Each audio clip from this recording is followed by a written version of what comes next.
The city of Zelvara floated above the clouds like a glass jewel, suspended on giant gravity towers.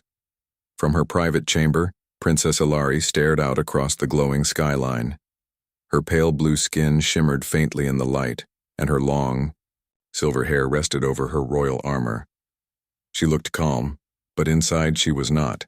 This was supposed to be a peace mission. The Galactic Council had ordered it. Two powerful alien clans were on the edge of war, and she was chosen to speak on behalf of her planet. Ilari was trained for this. She had been calm in every meeting, in every hall, in every crisis. Until today. Her new bodyguard was arriving, a human. Not one of her kind. Not even from her side of the galaxy. Humans were new to the galactic stage, yet already known for strange courage, unpredictable ideas, and doing things differently. Ilari didn't like surprises. And the human's name had already surprised her. His name was Kale, a warrior from Earth who had once stopped an entire alien squad with nothing but a damaged ship and a handful of tools. She read the report twice, thinking it was fiction. It was not. Now he was here to protect her. The door opened and the human stepped inside. Ilari turned to look at him. Kale was taller than she expected, his skin slightly tanned, eyes sharp but not unfriendly. He wore light armor, scratched from many battles, but he stood straight and confident. His gaze didn't wander, didn't judge. He simply nodded and said, "Princess Ilari, I'm here to serve as your guard. My orders are to keep you safe no matter what." His voice was calm and firm. Ilari nodded slightly. "You're human," he smiled.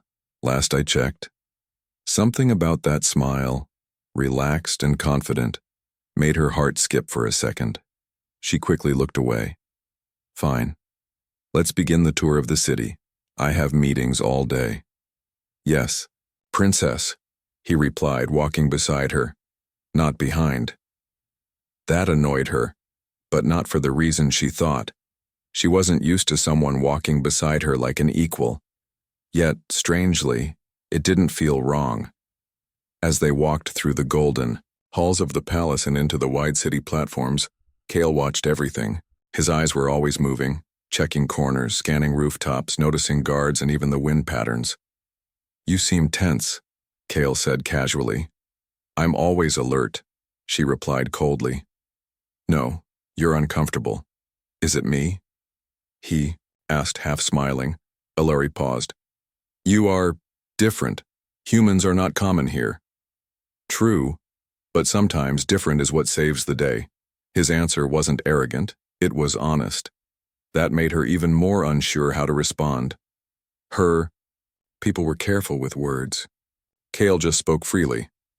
They reached the diplomatic center where her first negotiation meeting would begin. Inside, alien leaders waited, tall, powerful beings in dark robes. Tension was high. One wrong word, and everything could fall apart. Ilari stood in the center, her voice steady. She began her speech offering peace, trade, and unity. The alien lords listened, mostly silent, but one leaned forward, narrowing his yellow eyes. "Why should we trust your planet? You brought a human warrior with you. Is that a threat?" Ilari started to speak, but Kale stepped forward. "I am not here to threaten anyone," he said calmly. "I am here to protect the one person who still believes in peace." The room went silent. The alien lord stared at Kale, then leaned back, slowly. No one said another word about it. After the meeting, Ilari found herself staring at Kale again. He was checking a small holographic map, looking for weak spots in the building's security. "You didn't have to speak," she said softly. "But, thank you." Kale looked up. "I didn't do it for thanks. I did it because you were alone in that moment." Ilari blinked. She wasn't used to kindness like that. Most people helped her because of duty or politics, not because they saw her as someone who could feel alone. The sky outside turned orange as the day ended. The city lights came on, and distant ships passed in silence. Back in her private quarters, Ilari sat quietly, thinking about Kale's words. He was only human, yet somehow he had noticed what even her own advisors missed. She remembered his eyes, steady, brave, and somehow gentle at the same time. Was she really letting her thoughts drift this far? No. She couldn't allow that. She was a princess. Her mission came first. The future of her people depended on her staying focused, calm, and strong. But when Kale's voice came through the door, asking if she needed anything before he took position outside, her calm almost cracked. "I'm fine," she called out quickly. "All right. I'll be outside if you need me." His voice faded, but her heart still beat a little faster. What was happening to her? The next morning began with silence. The city of Zelvara, though floating far above the ground, had moments of peace like this, when the winds were soft and the engines quiet. Princess Ilari stood on her balcony, sipping a cup of warm herbal tea. Her eyes followed the passing skyships, but her thoughts were somewhere else. Kale. The human warrior had only been assigned to her for one day, and already her balance felt off. His voice, his calm presence, and the way he stood in front of her during the meeting yesterday, it lingered in her mind. She sighed and turned back inside, adjusting the silver straps of her armor. She couldn't let a human distract her. Not. Now when she stepped out into the hallway, Kale was already waiting. He stood with his arms crossed, relaxed but alert. He gave her a nod. "Good morning, Princess." "Good morning," she replied shortly. He walked beside her again as they moved toward the transport bay. Today's agenda was full.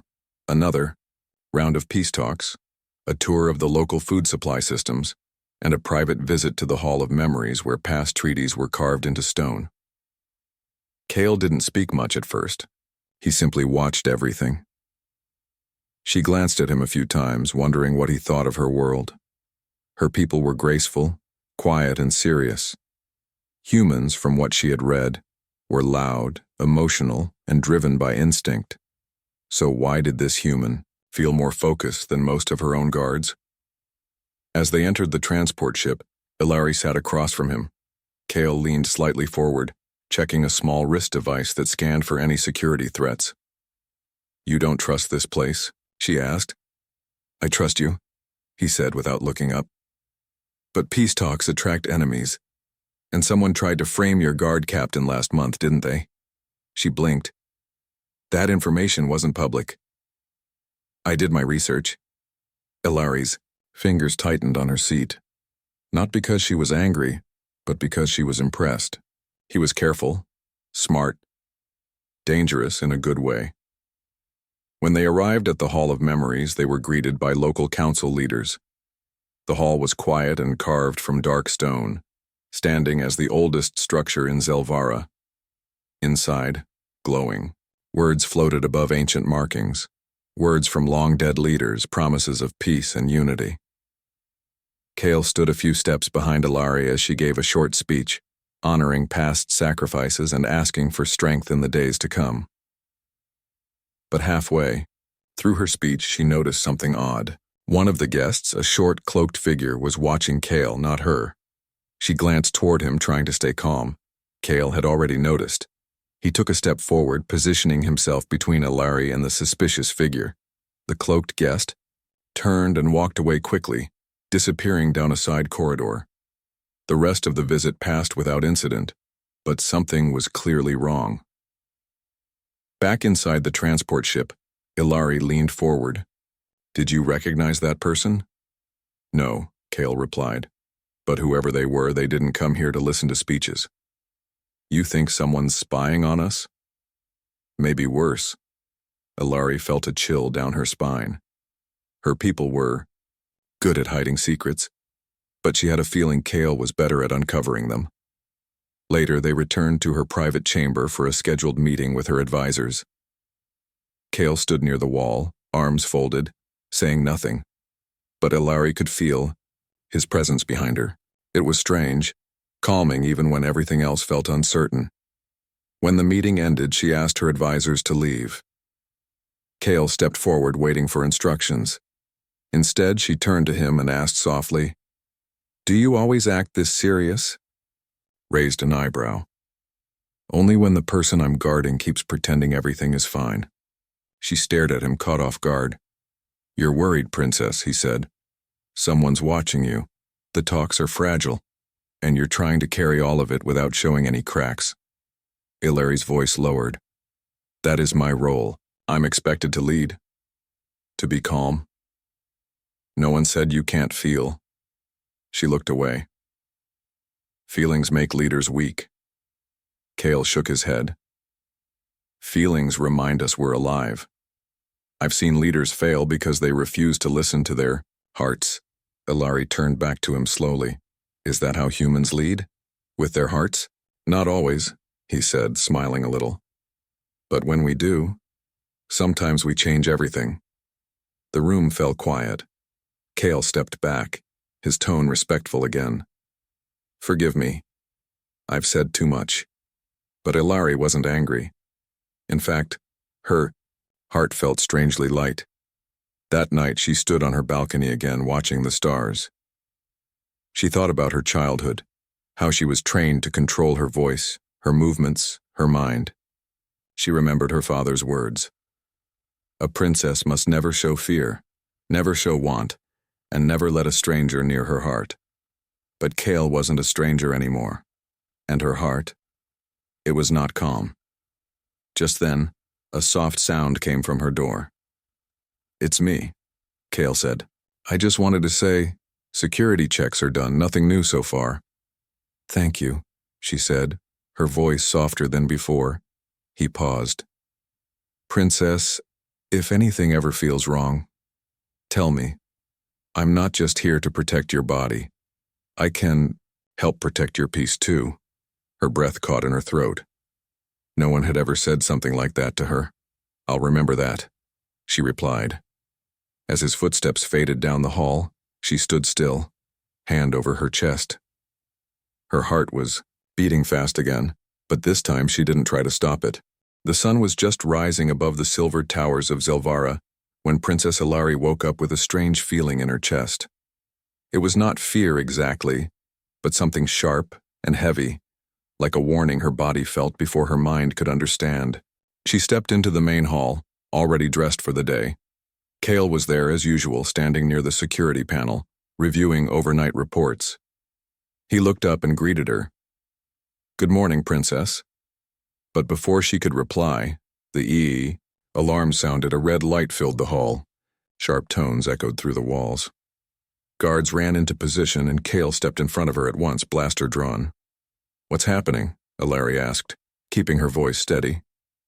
Unknown intruder near the diplomatic chamber, Kale said. They've breached a restricted zone. Let's go, she said quickly. You stay here, he replied firmly. Let me check first. But Ilari stepped beside him without hesitation. This is my mission. I will not hide. Kale gave her a quick glance, saw the look in her eyes and nodded. They moved together. The palace halls were strangely empty as they hurried down the golden corridors. The sound of boots on marble floors was the only thing breaking the silence. When they turned the final corner, a soft sound came from ahead. Buzzing energy. Like a shield generator powering up. Kale raised his hand, signaling Ilari to stay back. Then suddenly, the wall exploded. A flash of heat and light knocked Ilari off her feet. Her ears rang, and her vision blurred. She struggled to move, but someone grabbed her arm and pulled her to safety behind a pillar. It was Kale. His armor was scorched, his face bruised, but he was alive. And protecting her. You okay? He asked through clenched teeth. She nodded weakly. What was that? Plasma bomb, he said. Someone's trying to kill you. More guards arrived, firing at the masked attackers in the hallway. Kale joined them, moving with speed and skill Ilari had never seen before. He ducked, rolled, returned fire, and gave quick orders to the palace troops. Within minutes, the attackers were either captured or gone. When it was over, Kale rushed back to Ilari's side. You're not hurt? He asked again, eyes scanning her face. I'm fine, she said softly. But her hands were shaking. Kale noticed. Without a word, he placed a steady hand over hers. It's okay to be shaken, you almost died. She looked at him, her heart pounding. I thought you were hit. I'm still here, he replied, giving a small smile. For a long second she couldn't speak. Then she pulled her hand away, gently, and stood. We need answers. Now. Back in the royal chamber, the council advisors gathered. Reports came in quickly. The attackers were professionals, trained, armed with advanced tech, and clearly targeting the princess. They must have had inside help, Kale said firmly. They got past too many defenses. Ilari looked at her most trusted advisor, a tall alien named Commander Vessen. We need to scan every staff member, all logs, all codes, no exceptions. Vessen nodded, though his face looked strained. Kale leaned closer to Ilari as the room emptied. Something's wrong with him. Vessen. He didn't meet my eyes once, and he was late reporting this morning. Ilari hesitated. Vessen had been by her family's side for decades. But Kale had never been wrong about danger before. Watch him, she whispered. That evening, Ilari stood in her quarters, staring at her reflection. A line of dried blood streaked across her cheek from the blast. She hadn't washed it off yet. She didn't feel like a princess. She felt like a target.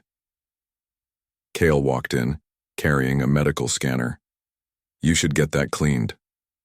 I forgot, she said. He gently took her hand and held the scanner over the wound.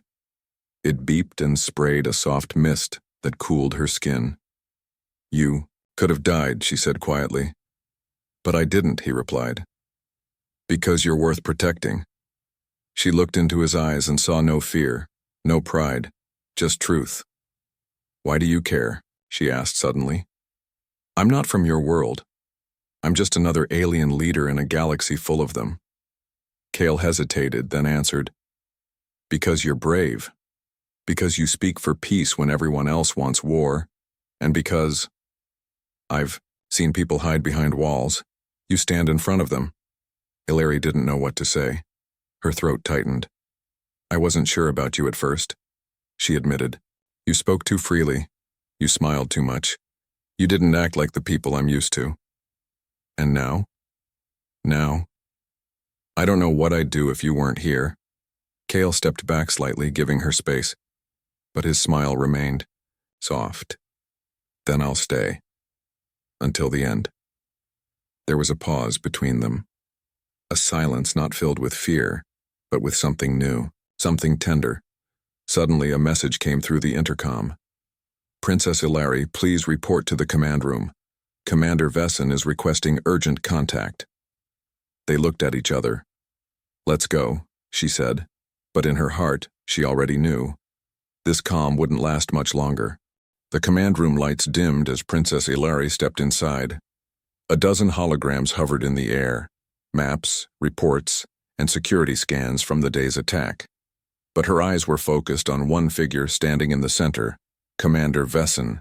He was calm, too calm. His long gray robe flowed around him as he turned to face her. Princess, he said with a nod, I've found something troubling. Kale stood beside her, silent and alert, eyes fixed on Vessen. What is it? Ilari asked. Vessen tapped on the console. The attackers accessed the building using one of the old royal codes, your father's, to be exact. It hasn't been used in years. Ilari's breath caught. That code should have been erased after his death. Yes, Vessen said. And yet, someone used it just before the explosion. Kale stepped forward. Who had access to the backup files? Vessen's eyes didn't flinch. Just the Royal Council and your personal security team. Ilari didn't say anything, but a chill crept through her. She looked around the room, at the guards, at the advisors. Could one of them really betray her? Later that evening, Kale asked for a private meeting in the observation tower. It was a quiet place above the palace, surrounded by glass walls showing the stars outside. Ilari arrived alone. Kale stood near the edge looking out at the galaxy. You think he's lying? She said softly. Yes, Kale replied without turning. Vessen knows more than he's saying, and his timing is too perfect. He's trying to control the story. She walked closer. I've known him my whole life. That's why it hurts, Kale said. But that's also why he's dangerous. Because you trust him. Ilari looked away. A deep sadness filled her chest. He helped raise me after my father died. He guided me when I didn't know how to lead. Kale turned toward her. Then he knows your weaknesses too, and how to use them. The silence stretched between them. Only the stars moved slowly behind the glass. Why are you always so sure? Ilari asked suddenly. You speak with confidence even when the ground is shifting. Kale gave a soft smile. Because I've seen worse. I've watched allies fall, cities burn, people lose everything. When you live through that, you stop being afraid of the truth. Ilari stepped beside him. What's the worst truth you ever had to face? Kale looked down. That sometimes the ones you fight to protect and don't want your help. They see you as a weapon, not a person. She gently touched his arm. I don't see you that way. He met her eyes. I know.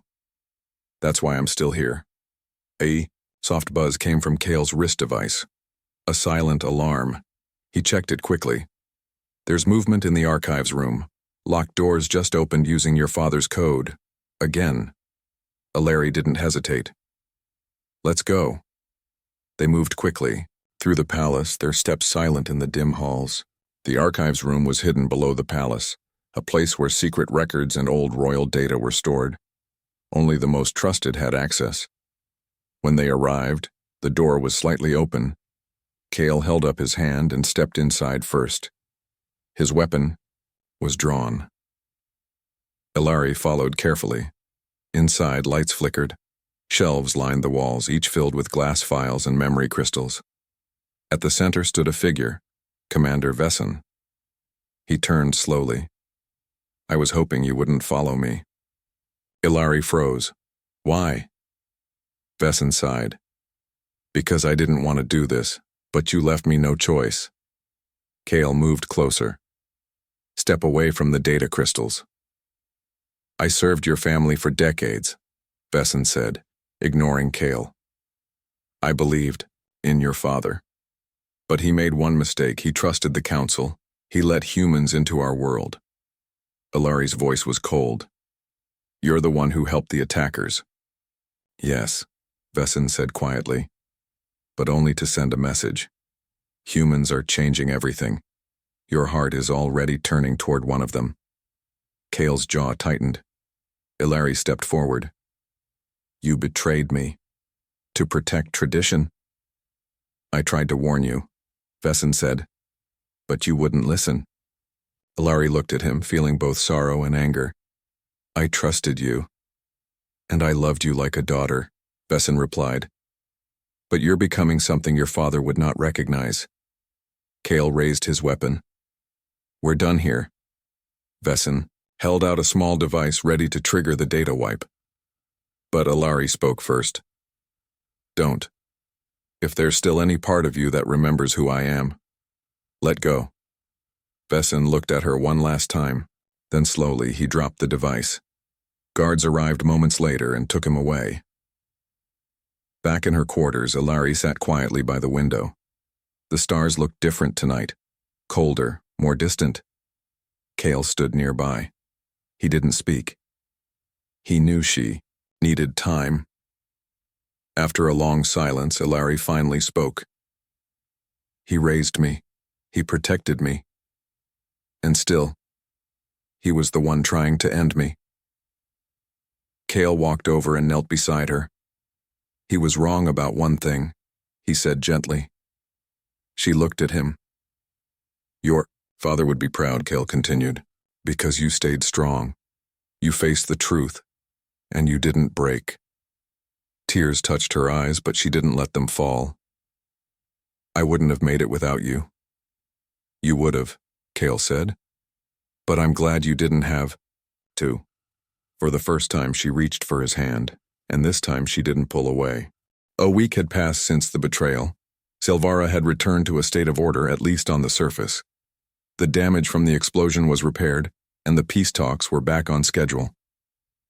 But something inside Princess Ilari had changed forever. She no longer saw herself as just a symbol of calm leadership. She had faced fear, betrayal, and confusion, and through it all, one constant had remained by her side.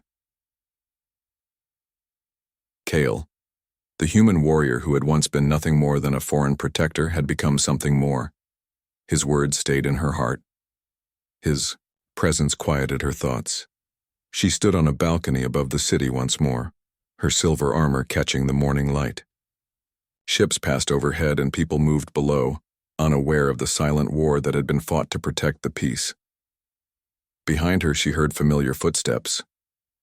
"You always find the highest places," Kale said, walking up beside her.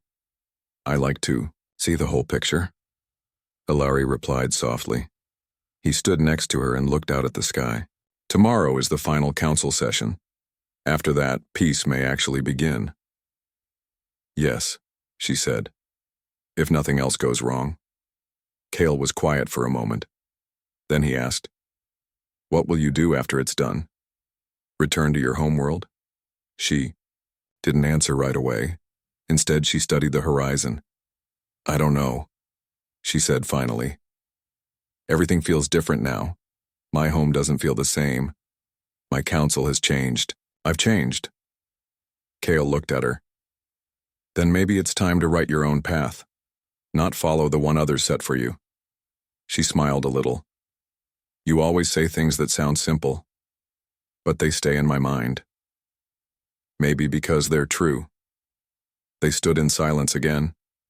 The wind was gentle, the air clear. "I need you with me tomorrow," she said at last. "You already have me," he replied, "wherever you go." That night the palace was quieter than usual. No threats, no warnings. For the first time in many days there was peace. Ilari found herself sitting in the garden, watching the artificial stars glow in the night sky above the palace dome. The scent of soft alien flowers filled the air.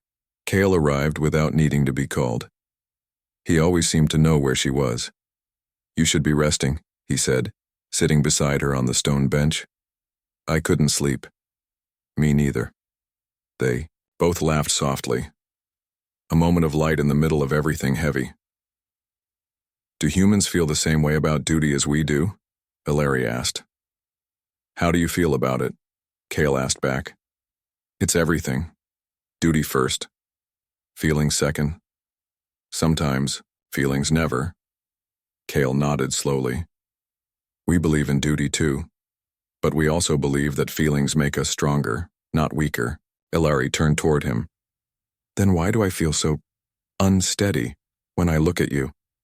He didn't answer with words. He simply reached out and held her hand. Her breathing slowed. The stars above shimmered, and everything felt quiet. "You make me feel human," she whispered. Kale smiled. "You make me feel more than human." The next day, the great hall of the Galactic Council was filled with leaders from across the stars. Alien voices, strange customs, old arguments, all gathered in one place for the final vote. Princess Ilari stood tall in front of them, wearing a silver and blue ceremonial robe. Her voice was clear, confident. "We came here to stop another war," she said. "We came here to protect our people, our cultures, and our futures. But peace doesn't live in documents or laws. It lives in trust." Some looked confused. Others nodded. "I've seen betrayal with my own eyes. I've felt doubt in my own heart. But I've also seen what hope looks like. And strangely, it came from a human." Now every eye turned toward Kale, who stood behind her silently, in full uniform. "I was taught to fear change," Ilari continued. "But change is not our enemy, fear is, and I will not lead with fear anymore." When she stepped back, the room was quiet. The vote began. One by one, the council members voted for peace. It passed. Later, as the crowd left the hall, many came to thank her. Some spoke kindly to Kale as well. A few still looked unsure, but that didn't matter anymore. In her private chamber, Ilari sat down heavily, the weight of the moment catching up to her. "It's done," she said quietly. "You did it. Kale replied. No, she said, looking at him. We did it. She stood, walking toward him. I don't want to say goodbye, she admitted. Then don't, Kale said.